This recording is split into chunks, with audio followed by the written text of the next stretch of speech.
पनी कटो आगे तेल दे तेल दे तेल दे आगे दे तारु सदे पानी दिबी एरा पेखियोटी গণেশগুৰি ৰঙালী বিহু সন্মিলনৰ তৰফৰ পৰা আপোনালোকৰ যোগেদি সদৌ অসমবাসীলৈ আমাৰ ৰঙালী বিহুৰ আন্তৰিক শুভেচ্ছা জ্ঞাপন কৰিলোঁ। এই প্ৰথম 3 দিন আমি গৰু বিহু প্ৰথম দিনাখন গৰু বিহু সেইদিনাখন গৰুক মাহ হালধিৰে গা ধুৱাই তাৰপিছত আপোনাৰ গা ধোৱাৰ পিছত লাও বেঙেনা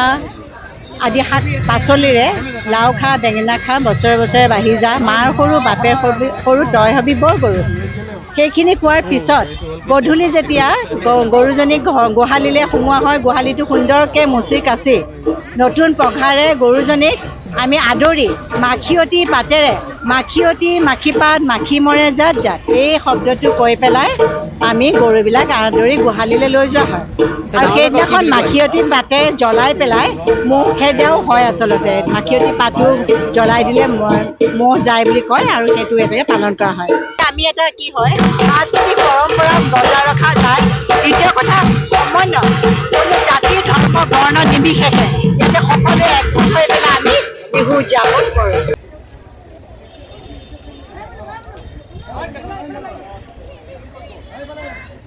मोर मोर मोर हां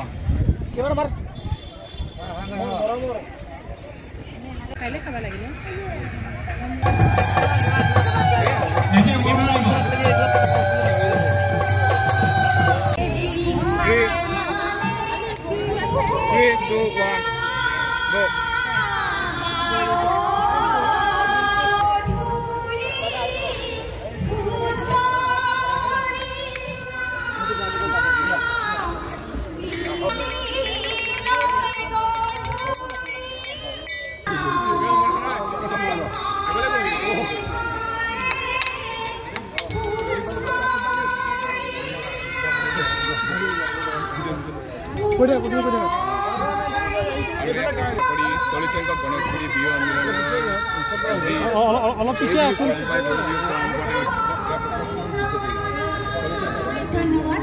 भाई भाई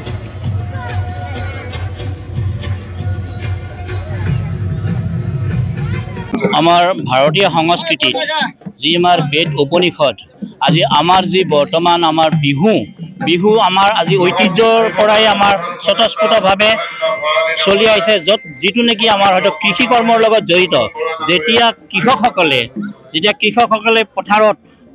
হাল বাই খেতি কৰি অন্নমুঠি যোগাৰ কৰি এই বিহুটিক আদৰাৰে আৰু নতুন বছৰক আদৰাৰ যি প্ৰয়াস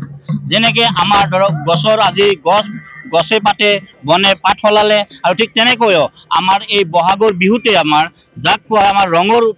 ৰঙালী বিহু আৰু এই ৰঙালী বিহুতে আমি আমাৰ মনবিলাক পবিত্ৰ কৰিব লাগে আৰু ঐতিহাসিকভাৱে আমাৰ আজি অসম ভূমিত অসম প্ৰান্তত আমাৰ যি এই বৰ্তমান পূব গুৱাহাটী বিহু সন্মিলন আজি 63টা বছৰ অতিক্ৰম কৰিলে আৰু এই 63টা বছৰ অতিক্ৰম কৰাৰ পিছত আকৌ আমি বছৰটিক আদৰাৰ প্ৰয়াসেৰে অসমবাসী ৰাইজক আমি পূব গুৱাহাটী বিহু সন্মিলনৰ তৰফৰ পৰা আমি শুভেচ্ছা জনাইছোঁ লগতে আপোনালোকৰ এই চেনেলৰ জগতে আপোনালোকৰ বিহুৰ বহুত শুভেচ্ছা যাচিছোঁ ইয়াৰ পিছত আমি পৰৱৰ্তী কাৰ্যসূচীলৈ আগবাঢ়িম আজি ইমানতে আমি আমাৰ কাৰ্যসূচী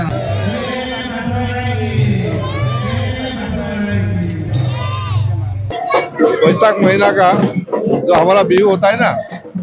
मतलब शॉर्ट महीना का लास्ट डे हमारा फर्स्ट बिहू होता है वो गोरू बिहू बोलता है हम गोरू को पूजा करता हूँ गोरू को जैसा